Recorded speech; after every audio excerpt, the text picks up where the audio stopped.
family. This is Tasha, MamabearPrepping. Welcome to the channel. Welcome back to the channel. I just am having such a good day, you guys. We have our decorations up. It's just like a festive time. It's like turned on just like that. I was like singing and dancing. It's just crazy what something so simple can do for you mentally. Okay, so we are going to talk a little bit about mental stuff, mental game today, because you already know I was about to talk about this topic. Like I told y'all, I hate to say I told you so, but I knew something was coming. So get your drink, pull up, and let's talk about it. Okay, you guys. So basically my topic today is same old stuff, right? Lockdown incoming. Expect that. Know that's coming. Whatever side you are on politically, I'm not even discussing that. I'm talking about just straight up what is happening around the world, what is expected to come here. You should expect stuff to come here. And then lockdowns and no food. You put those two together, that is a dangerous combination. Because last time when we started going to the lockdowns, yeah, there was the whole, do we want to go home? Do we not? Politically, thoughts, all of that good stuff. However, one, a lot of people needed a break, right? They needed a break and it kind of shifted. There was some good stuff that came out of it, kind of shifted to a home stance, people working from home. And that was a great thing. And people were out getting the stuff. Yes, there was some panic buying. Some people have said, hey, I've never seen empty shelves before. I've never seen a store completely empty. Well, I have. We did. Here in California, you guys, our local store was totally zeroed out, cleaned out, okay? And so it is possible, it does happen. And with shortages happening already, it's a very scary thought to think something major would happen, like a lockdown, and then people make a run on the store. But then the problem this time is there is no, especially quick, turnaround on those shelves being filled again, you guys. And depending on how long a lockdown happens, that panic buying will just happen in droves. It will just keep happening over and over. As soon as something goes on the shelves, people will go in, get it, clean off the shelves. Okay, so you should be nervous right now with the fact of lockdowns coupled with our current supply chain concerns and issues, okay? And this isn't just food. Obviously, food is super important, okay? That needs to be the priority, but we're talking about food and all types of supplies, okay? All types of things, okay? So this is important. This is what I think you should expect. And all you can do is, I'm going to give you only 3 solutions today. 3 things that you can work on that I think are extremely important to get ahead of these stinking lockdowns and what's going on. But this is what you can expect. I think you can expect that at some point, panic buying will ensue and there will be no food on the shelves, okay? There will not be supplies on the shelves. When I say supplies, the supplies that people will be looking for again, right? Sanitizer, bleach wipes, bleach, cleaners, Lysol, gloves, masks, whatever, that stuff you will not be able to find. So at some point, your game plan needs to know, what am I doing when I don't have that stuff? What am I doing now to get that stuff on my shelves? You can expect at some point soon. And when I say soon, I'm saying, I'm calling it. Normally I don't like a lot of timelines, but I'm calling it. I'm saying in the next 3 months, we are going to get to a point where there's no food and supplies on the shelves. A scary situation. Okay. And it's going to be possibly could be driven by lots of things. The supply chain alone, you guys, could do it to itself, okay? But when you throw lockdowns and the fear of, are you kidding me? We're going to get told to go home again. That's going to ensue all types of things, which we're going to talk about, okay? But soon, do expect no food, no supplies on the shelves, okay?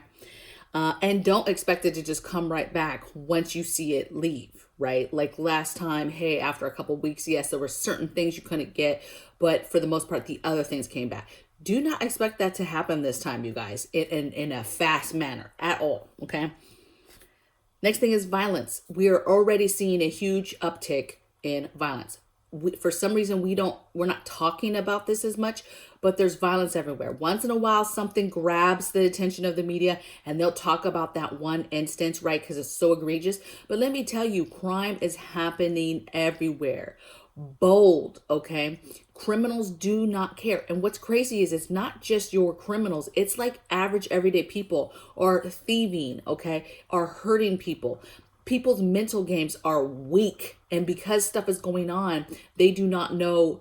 When you have mental issues and concerns, it's hard to decipher what to do and how to handle that. And if you're not having that handled and managed in an appropriate way, that turns into bad situations, right? And so that's what you have to be out on the lookout for, is really have your head on a swivel and really be watching what's going on. Yes, it has to do with your home and keeping your home safe, but every time you leave that home, every time you take your family somewhere, every time you go grocery shopping or go somewhere, go to a movie, whatever, it's head on a swivel. It's almost like you're constantly thinking that anything could happen at any time, okay? And you have to be ready for it. People are just walking up to people randomly and doing things to them, okay? And sometimes for no reason, okay? So violence is happening. It's upticking. If you're not paying attention to that, you need to be paying attention to that in your surroundings so that you can be ready to go.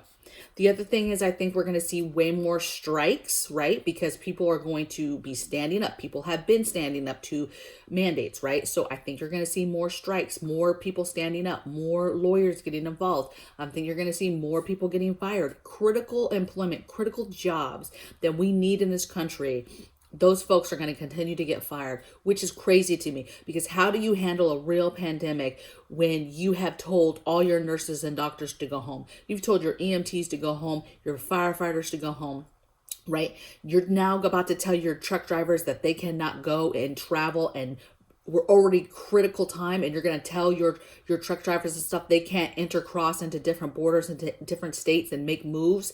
That's crazy. So you have a ton of people that are going to be fired, okay, because they do not want to comply. You have people that are going to quit that have already complied, but they're sick and tired of this stuff. They're sick and tired of people, their friends and family, being told what they have to do, and now to come to find out that it's all for nothing.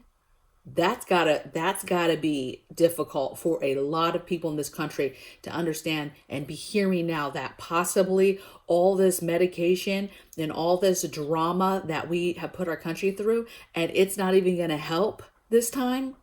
That's like, if I was medicated, I would be angry. Okay. I'm not though. Okay. I'm a pure blood. Let me know in the comments below if you're a pure blood too. So I think you're going to see more firing, people standing up, people quitting, more strikes, that type of thing. I think you're going to see, obviously, more mandates that enter travel, right, from crossing borders. Who knows how deep that will go? Right now, it's kind of being discussed that it's going to be like truck drivers and stuff.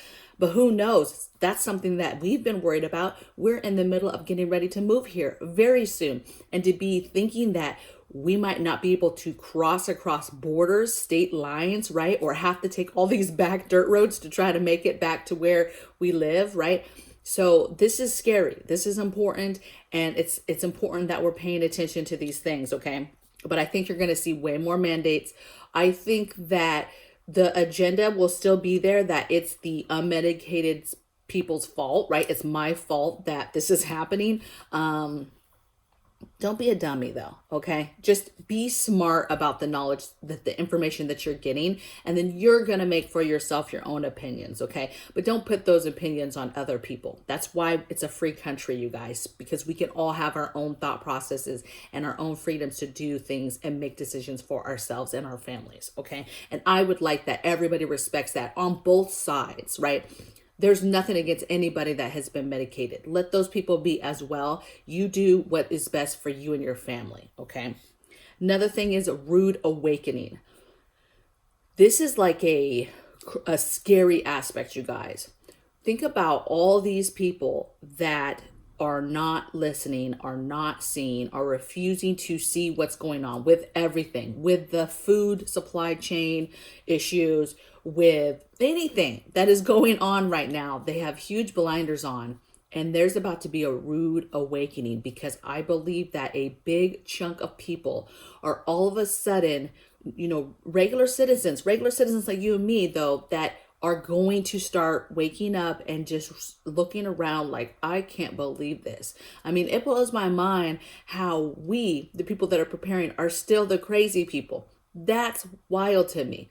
That's wild to me that the people that are unmedicated, right, and decided that this was not, something was off, right, that we're still the ones being looked at like weirdos. I, but listen, baby, there is going to be a rude awakening where a big group of society is all of a sudden going to be like, the light's going to come on, like, wow, I can't believe all this is happening, okay? And the problem with that, and the scary part is, it's going to be too late before they do that, you guys.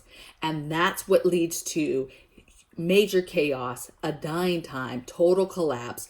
That's where it gets super scary, is when the majority all of a sudden realizes what's going on. Okay? Some would say and argue that it's a good thing, because when the majority realizes what's going on, then that's when the true fight happens, and we kind of stand up as a one people, right? In lieu of like, hey, our rights and our freedoms, and we're gonna fight and be one. I just don't know if I see that happening, okay? Just with the dynamic of how different everybody is, how diverse we are, okay? And then the last thing I have is rioting and protest. I think you're going to have people that are 100%, listen, what other countries are doing, that tends to come here. Other countries are standing up. We've had mandates, but I'm telling you right now, we haven't quite had that mandate that makes everybody be like, what? No, that's crazy. We're not doing that. And then we start protesting, okay? We have yet to, as a people, stand up and protest, together as against something. I think that it gets to a point where it's too much. That will happen. I don't know what the one little thing is going to be that's just too far. You've taken it too far, okay? And so you're going to have protesting. But on the same side of that, you're going to have rioting. You're going to have people that obviously take situations and use that as a time to loot and pillage and destroy property. And again, this is some of your, people who don't know how to decipher their own mental health and how to deal with things. And so you have those people, and you have people that just like destruction and drama and want to cause pain and hurt and suffering because they are in pain and suffering. And so I think you're going to see both sides, rioting and protesting. Those are two different things, but I think that you're going to see both sides of that. Okay. Now, I told you I was going to tell you 3 things that you could do. Okay. 3 things that I think are super, super important to concentrate on or put efforts towards to make sure that you're ready to go. And those 3 goals are: 1, I think you need to prepare yourself. Prepare yourself, okay? And that's spiritually, physically, mentally, but really mentally, okay? If you've thought for any point of the last few years that it was crazy, you couldn't handle it, it was crazy being inside your home, you couldn't go nowhere, you mandate, you can't go here, you can't go here, this happening, kids getting kicked out of school, they're being tested 500 times a week, just if everything has made you go literally crazy, buckle up, okay? And prepare yourself mentally, because this is going to be a ride, okay?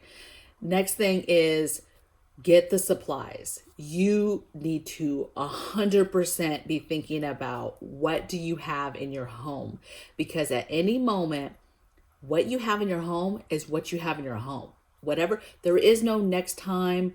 Whatever you have is whatever you have. Okay. So at this point, you should be really buckling down and concentrating on holes. Don't be concentrating on, hey, 1 year supply of this. No, you need to get 1 of everything, 2 of everything, 3 of everything. Go across the board and make sure you have the things in your house. Make sure you have the feel-good things in your home, the ingredients you need to make your favorite meals, your vices, your things in your home that make you and your family feel good. Get the things. Think about last time when you're locked down and anything that made you angry, like, man, I wish I had this, or you tried to get this and you couldn't get it, or hey, if I could change it, I would make sure I had this time. Get the things, get the cleaning supplies, get the preparedness items, get the food, get the water, because it's not going to just be a grocery store issue. It is going to be a supply chain disruption, and it's not going to be good. Okay. 3rd thing I have is fortification. You need to fortify your home. There's going to be violence. There's going to be people looking for targets, people that they can easily steal from, get something from, and you need to fortify your home. You need to buckle down. You need to make sure people do not know that you're stockpiling food and water or supplies. You need to be very careful about what you let people see. Okay. And you need to be fortifying your home, getting the things to fortify your home. Get the wood to block up your windows just in case, right? Go through all your non-lethal and lethal defensive tools, clean everything, organize everything, stage it, figure out where you're going to put it at. Okay. Get locks on everything. Put sticks in the windows, the dowel rods in the windows. Get your extra locks, okay? You need to be locking it down and not being an easy target. And I'm not saying that now's the time right now today to just buckle down and lock it down. But I'm saying that there's going to be a point where things could get crazy and it will just switch on. And you don't want to be regretting that you didn't get the extra locks you needed for your gate and your shed and this and that. Okay. You do not want to be worrying about that stuff, and let alone trying to get the supplies or get the things that you need to do that when it's too late. Okay. When the run has already been made on these things. Total collapse happens, a run is going to be everywhere. Okay. Home Depot, everywhere. All these stores will get ran up on and emptied out. Okay. So those are my 3 words of wisdom: is prepare yourself mentally, stack up on the things, really, really look at your holes and figure out, because baby, whatever you have is whatever you're going to have. Think about that. You get stuck. Whatever you have is whatever you have. Okay.